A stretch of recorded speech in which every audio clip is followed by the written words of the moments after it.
Welcome back.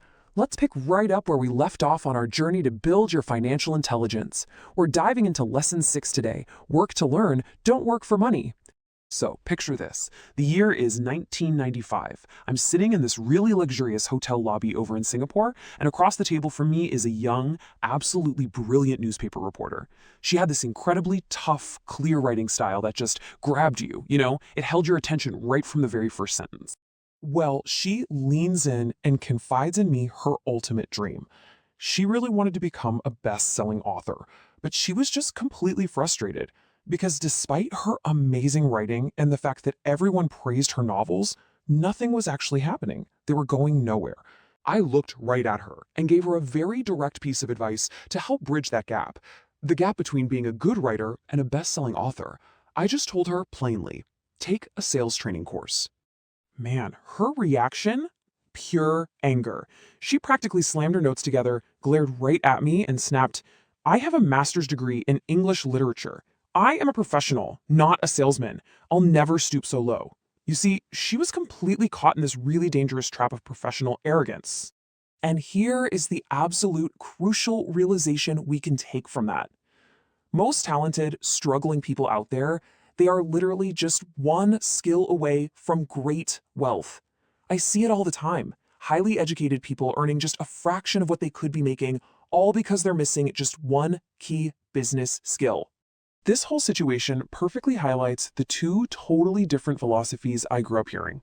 My educated dad, he always told me to specialize so I could earn more, to climb that one specific corporate ladder. But my rich dad, he pushed the exact opposite. He always said you need to generalize, to learn, basically to know a little bit about a lot of things. Because without that broad knowledge base, you easily fall into a trap perfectly summed up by a pretty famous acronym, JOB, just over broke. It's the standard path, right?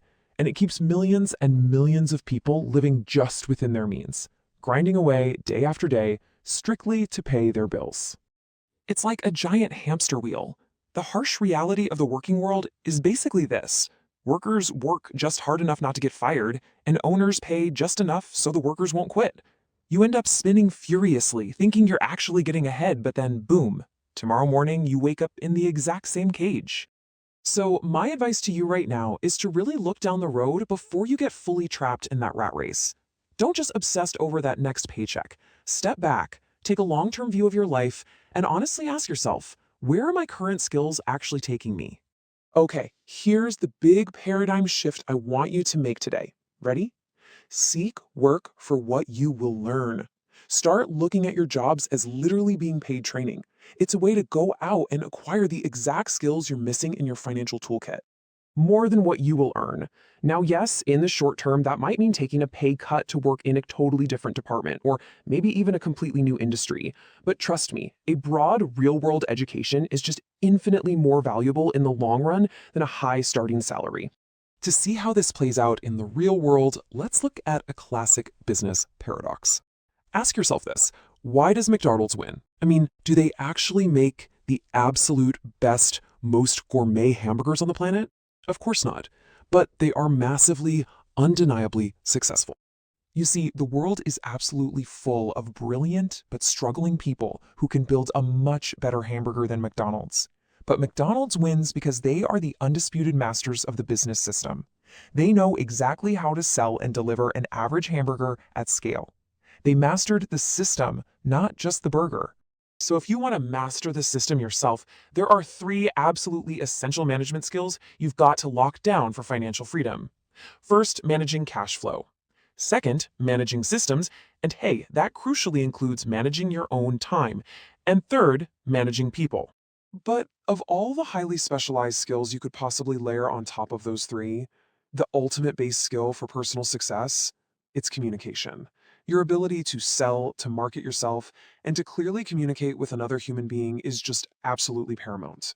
And that includes writing, speaking, and negotiating. Without those core communication skills, your technical genius will honestly often just result in pretty pitiful earnings. That is exactly what was holding back that incredibly talented reporter we talked about at the beginning. So why do so many smart people resist this? Well, the biggest barrier is simply the fear of rejection. People don't avoid sales and marketing because it's genuinely beneath them. No, they avoid it because they are completely terrified of hearing the word no. If you refuse to face that fear and instead you just insist on extreme specialization in one super narrow field, then you really need to heed this warning. Highly specialized, then unionize. Because your very specific skills won't easily transfer anywhere else, so you're going to need the protection of a labor union just to survive any shifts in the economy. But the wealthy, they take a completely different approach. They groom their successors. Wealthy families and top-tier corporations, they deliberately rotate their bright young talent through all sorts of different departments. Accounting, sales, marketing, operations. It's all to build this powerful synergy of skills. They are strategically skipping from place to place with one clear goal: knowing a little about a lot. Now, in the past generation, job hopping like that was totally frowned upon. People called it a lack of loyalty. But today, it is a massive strategic advantage to learn all those different aspects of business. All right, now prepare yourself, because we are moving to the final and honestly, perhaps the most profound philosophical lesson of the wealthy. Beyond all the hard business and management skills, there is an ultimate, deeper secret to these highly successful families. And that is the principle of giving. To be truly rich, you must be both a good student and a good teacher. You can't just take from the world. You have to generously contribute your knowledge and your resources back into it. It's the old saying, right? Give and you shall receive. Now, poor people often say that they'll give when they finally have some extra money lying around, which, let's be real, rarely ever happens. But the rich, they give money first. They give to charities, to foundations, and they do it to actually open the door to even greater wealth. So, I want to leave you with this one provocative thought to really ponder before we continue on with our next lesson. Are you giving enough of your time, your knowledge, and your wealth to actually receive the future you desire? Think deeply about that, let it sink in, and I'll see you in our next lesson. Subscribe for more personal financial tips.